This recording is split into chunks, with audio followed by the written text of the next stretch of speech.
Hey guys, it's me Andy. Today's October 14th. Wow, how time flies, right? Yeah, October 14th. It's Monday. Oh no, not a manic Monday and everything. So a lot has happened since my last video log. Had my birthday last Friday on the 11th. Best birthday ever.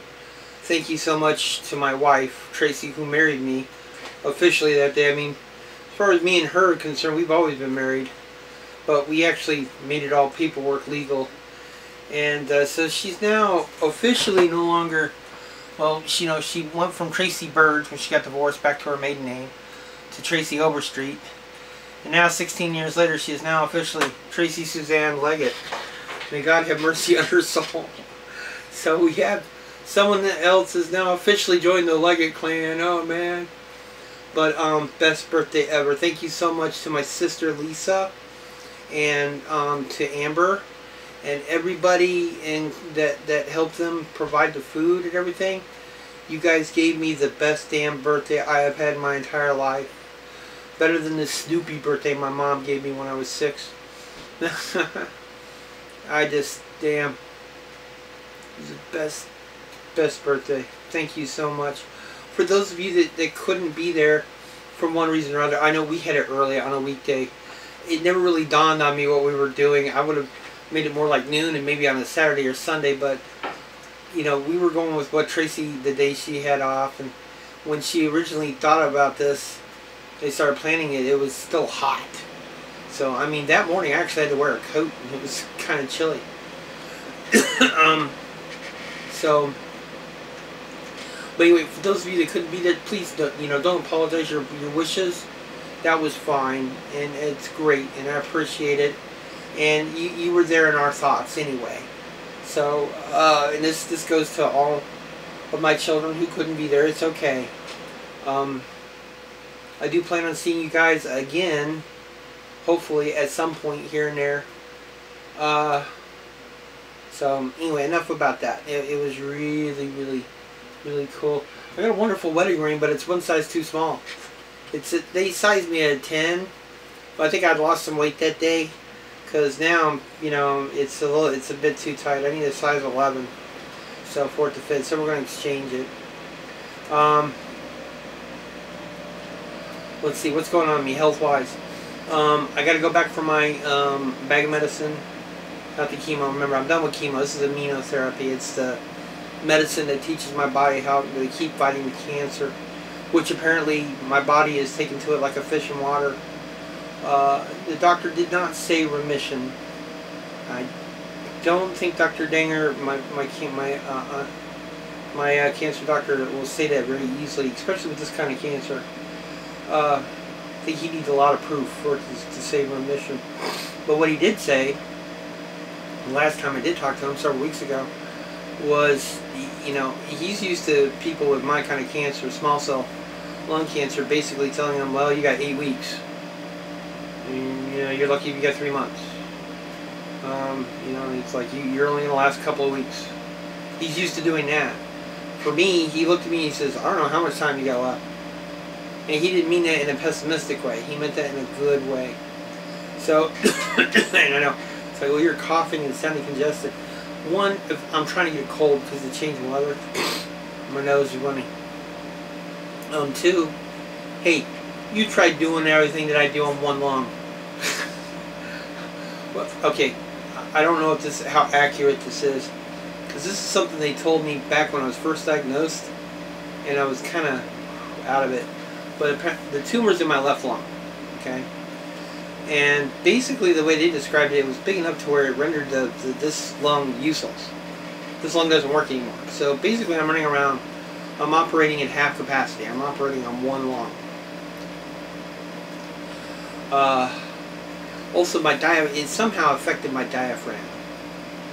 The muscles get really sore really easily, and they just don't feel like they want to work that well, taking deep breaths and stuff like that. The adrenaline does not help. Adrenaline does the opposite. It actually feels like it's closing up my bronchial tubes. So,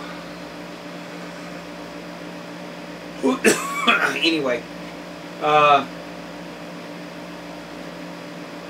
You know, all during the chemo, I never really felt nauseated except in car rides. Mostly what was happening is I'd go into a coughing fit, and that would trigger it. The throwing up, vomiting. And yesterday, no, day before yesterday, Josh's computer, his power supply. You guys need a visual.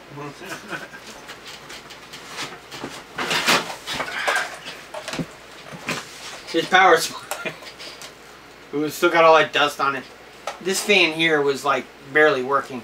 And I think this fan wasn't working at all, and his power supply was overheating. Anyway, I had another one of these in my old tower. Because this computer I bought from Sean back before I was diagnosed and everything, his Stormtrooper, I bought it from him at tax time. It's a great computer, man. It's got so many fans, it's not funny. It was more powerful than mine. But the power supply was, there was nothing wrong with mine, so I gave it to Josh. So we changed it out, and all the dust, we stupidly didn't wear masks. So I came in here when I was done, I started hacking my lungs up like you wouldn't believe. So.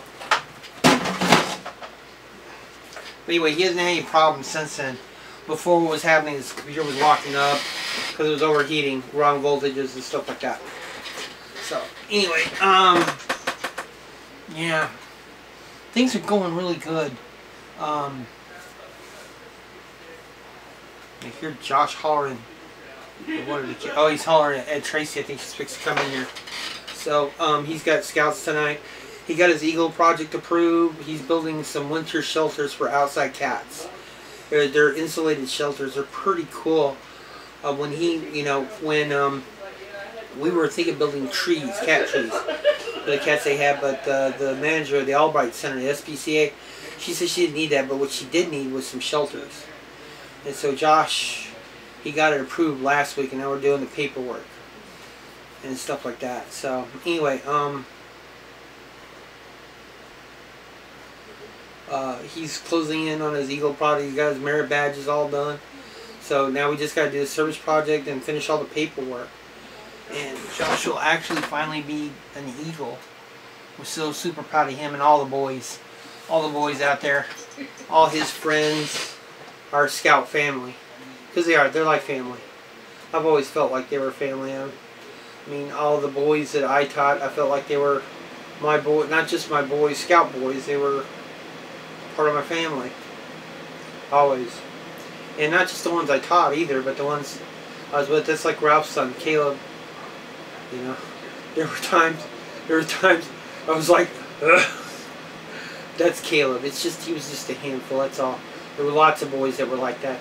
And some that were just really quiet. So it was beautiful life.